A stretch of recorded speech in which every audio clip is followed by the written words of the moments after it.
Good evening, everyone. My name is Madison Lasowski. And I'm London Brazal. Welcome to MCTV's bi-weekly news update. Judge Ketanji Brown Jackson, nominated by President Joe Biden, is in the beginning stages of the Senate confirmation process for her Supreme Court nomination. The seat that will become vacant at the end of the current term is Justice Stephen Breyer. He is retiring at the age of 83 and is one of 3 remaining liberal justices. Judge Jackson has experience as a Supreme Court clerk, public defender, sentencing commission, district judge, and court of appeals judge. She attended public school, got her bachelor's at Harvard University, and continued her education at Harvard Law. The D.C. native is currently a judge on the United States Court of Appeals for the District of Columbia Circuit. She has become the first Black woman to be nominated to the Supreme Court and brings in the most experience along with less common experiences. For the first time since the beginning of the pandemic, which is now over 2 years ago, the New York City annual St. Patrick's Day Parade was held throughout the streets of Manhattan. The celebration did not stop for the downpour of rain that struck midday. Everyone was still smiling and dancing, excited to be at the parade at all. Governor Kathy Hochul and Mayor Eric Adams joined the NYPD and 100 other groups in marching. It's good to have people coming back, showing the world the city is coming back to life and everybody's getting back to normalcy. We need it, said Ardell Riley, manager of Connolly's, which is a pub in the city. The first ever parade was held in 1762, which was 12 years before the Declaration of Independence was even signed. That being said, this parade is older than the United States itself, so it is very exciting to bring back the traditional post-pandemic.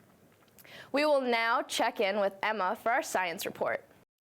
Hi everyone, this is Emma with your new MCTV Science Report. So far this year, a series of studies and reports highlighting the long-term impacts of the climate crisis have dominated the news. In February, a group of organizations, including NOAA, the National Oceanic and Atmospheric Administration, and the EPA, the Environmental Protection Agency, published the 2022 Sea Level Rise Technical Report. This report concludes that over the next 30 years, sea levels along American shorelines will rise about 10 to 12 inches, with the Gulf and East Coasts experiencing the most impact. By the year 2050, destructive levels of flooding will occur 10 times as often as they do today. Also in February, the United Nations Environment Program released Spreading Like Wildfire, a report detailing the effects of today's increased occurrences of wildfires. The study's author said that severe wildfires will increase by 30% by 2050, and that the risk is most severe for northern North America and the Arctic. This comes as the IPCC, the Intergovernmental Panel on Climate Change, published its second portion of the 6th assessment report, coming to the dire conclusion that nations are underperforming when it comes to tackling climate change. At this rate, the chances of keeping global warming up to the recommended maximum of 1.5 degrees Celsius appear to be dwindling. This is notable since the wealthiest countries, including the United States, also tend to be the world's biggest producers of fossil fuels. But there is hope on the horizon. Earlier this month, 175 nations came to the agreement to draft a legally binding global treaty in relation to the issue of plastic pollution. According to the United Nations, about 300 million tons of plastic are generated annually. And with a target end date of 2024, the treaty aims to set out guidelines that will limit both the world's production and consumption of plastics. And that's it for your science report. This is Emma Dennis signing off. Thank you, Emma. A Seattle religious nonprofit group refused to hire an applicant who was in a same-sex relationship, though the case is not quite ready to be tried in the Supreme Court. It brings up the question of if religious organizations should be fully exempt from non-discrimination laws and free to hire only people who share their beliefs. Supreme Court Justices Clarence Thomas and Samuel Alito commented that religious organizations should be exempt regardless of whether the job is strictly related to ministerial functions. Seattle's union, Gospel Mission, rejected Matthew Woods' application to be a legal aid because of his same-sex relationship. Does the state constitutional provision that bans job discrimination based on sexual orientation interfere with religious nonprofit groups' beliefs? There are new updates regarding our running story on the Russia-Ukraine conflict. The United States has banned almost all Russian imports in protest against the war. A major cutoff has been Russian gas, which has seemingly been the increasing rise of prices throughout gas stations nationwide. Russian soldiers continue to take over Ukrainian cities one by one, demanding that each one surrender. Kyiv has rejected this demand and is attempting to stand their ground furthermore. Putin has banned both Facebook and Instagram, preventing any Russian from engaging in these social media platforms that have been labeled as extremist. On a lighter note, let's go to Jimmy for his sports report.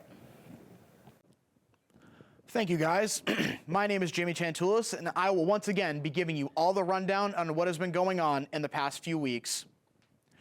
In the MLB lockout finally ended as of last week, and teams were looking to make big moves this offseason.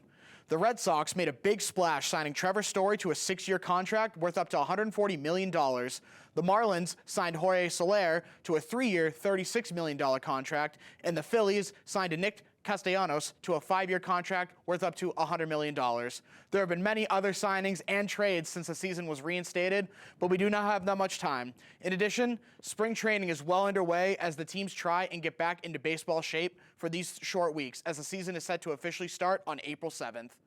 Turning our focus into college basketball, the March Madness tournament has taken its hold on the public. Top dog Baylor was the first 1 seed to be eliminated as they looked to defend their title from last year, but they lost to number 8, UNC. Furthermore, St. Peter's of the MAC, which is the same conference as Marist, has become a tournament darling as they came into it as a 15 seed, but they managed to knock off both number 2 Kentucky and number 7 Murray State to advance to the Sweet 16. These 2 wins are the first in school history, and they look to advance to the Elite 8 as they take on number 3 Purdue this Friday. Well, that's all the time I have, so I send it back over to you guys. Thank you. Thank you, Jimmy. Last week, a wild-born eastern indigo snake was spotted in the Conca National Forest in Alabama for the second time in more than 60 years. It is a rare species that can grow over 8 feet and is a non-venomous snake native to the eastern United States. However, it is still considered an apex predator at that length, preying on many small mammals, amphibians, lizards, and other snakes. In 2006, the Alabama Department of Conservation and Natural Resources declared federal protection of the species. The organization is happy to have reintroduced the species to its native land. State officials are partnering with several collaborators to continue the initiative of releasing indigo snakes to improve their population. Among these groups are Auburn University's School of Forestry and Wildlife Sciences, the U.S. Forest Service, U.S. Fish and Wildlife Service, and zoos in Florida and Georgia. On Monday, March 21st, Marist College students were emailed that course registration is beginning in April for the summer and fall semesters in 2022. Students are now able to view the available courses for the upcoming year and are able to use Schedule Planner as a resource to help build their most desired course schedule. The registration days are broken up by how many earned credit hours a student has, leaving the last possible day for registration to be Friday, April 22nd. Good luck to all of those registering for courses. Finally, let's hear from Emily for our entertainment report. Hi, I'm Emily, here with your entertainment report. Streaming soon is the long-awaited Season 2 of Bridgerton, available on Netflix on March 25th.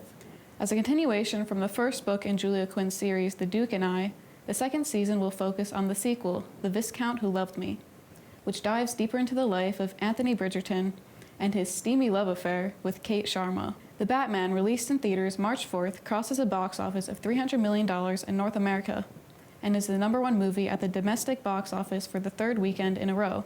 Who knew an emo Nirvana-listening, smoky-eyed Batman was what we desperately needed in 2022? With the Oscars a week away, fans are polling their guesses for potential winners, with nominee Cody Smith-McPhee expected to win Best Actor in a Supporting Role for his performance in The Power of the Dog, and Hans Zimmer predicted to win Best Original Score in Dune. Celebrating its 50th anniversary, Francis Ford Coppola's beloved and iconic film The Godfather will have a limited release in theaters in restored Dolby Vision from February 28th through March. In the restoration process, over 4,000 hours were spent repairing film stains, tears, and various other anomalies in the original film negatives. On March 23rd, all 3 Godfather films will be released together on 4K Ultra HD Digital and 4K Ultra HD Blu-ray. A limited collector's edition will also be available with deluxe packaging and exclusive bonus features. I don't know about you, but seeing a 70s Al Pacino in 4K is an offer I cannot refuse. So grazie, amici, and I'll see you next time. Thank you, Emily. That's all we have for you tonight. My name is Madison Lasowski. And I'm London Brazil. Have a great night.